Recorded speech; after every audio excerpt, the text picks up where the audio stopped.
Well, good afternoon, everyone. As you can tell from my accent, I'm from London, and it looks like I brought the English rain with me, so apologies for the weather. I thought I'd left that at home.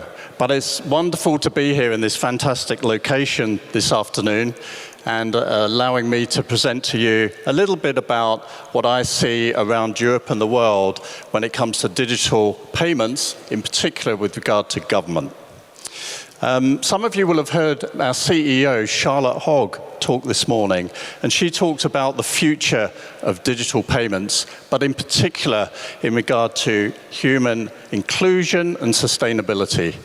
And a recent United Nations report talked about the future being hybrid on digital government, and we couldn't agree more. Some of you may remember the term e-government, which actually was coined in the mid-1990s, which when you consider that the first smartphone wasn't released by Apple until 2007, that was really ahead of its time. But now we talk about digital government, and we couldn't agree more with the UN that although the digital divide amongst the population is reducing, we must still take into account the entire population, certainly when it comes to the delivery of government services and payments. So we embrace all forms of payments in Visa. In fact, we are a payments technology company. And our job, and my job, is to work with government agencies around Europe to help them improve the way they collect our taxes, our fees, and fines, and also disperse money to the most vulnerable in society. So I'm sure you've all heard of Visa, but you're probably not aware that we are able to process up to 65,000 transactions every second within 3 milliseconds over the Visa network with Visa technology. Last year, we handled $12 trillion of payments across the network, and probably the important point to make here, and in particular with this context of government, is that we prevented about $45 billion of fraud. And to do that, we use a lot of AI technology. In fact, we've been using AI technology for almost 20 years.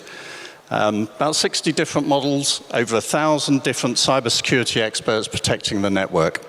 And that is really critical in the world of payments, and doubly critical in the world of payments from citizens to government or government to citizens, when citizens require their pension or their welfare benefit to be paid on time. So the world of government is now in this digital phase. So we've moved on from e-government, but what does that mean? It means more sharing of data, so as us as citizens can interact easily with government. And I'll give you a couple of quick examples. In Ukraine, of all countries, before the current conflict in 2019, they wanted to create the most convenient country in the planet. So they quickly digitized all their services in a wallet, and an app, and online. And now, as a citizen, you can interact completely with the government of Ukraine to get all your services, and also to pay your taxes through Visa technology, and also be paid welfare payments. Now, more locally in Germany, just across the border, we're actually dispersing payments to asylum seekers using Visa credentials. And this has been quite a journey because there have been huge queues of asylum seekers outside government offices, but now they're being paid electronically. And the government can, if they choose, limit where those individuals can use that money and how they use that money. More locally, I'm delighted to say that we've been working very closely with Pago.pay. And I think, to be honest, this is one of the most forward-thinking and advanced government agencies that I've seen since I've been doing this job, which has been almost 40 years. I know that's hard to believe, but I'm delighted to see that the Italian government has consolidated its mechanisms for paying when interacting between citizens and businesses. And I think the architecture and the solutions that Pago.pay are now using is world-leading. And in fact, the announcement this week of the IT wallet has really proven that to be the case.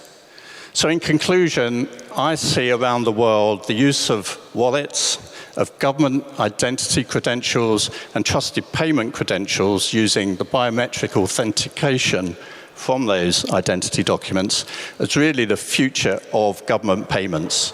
And I think the future is already here in Italy. So thank you for having me on the stage, and I look forward to continuing this work with the government in Italy. Thank you.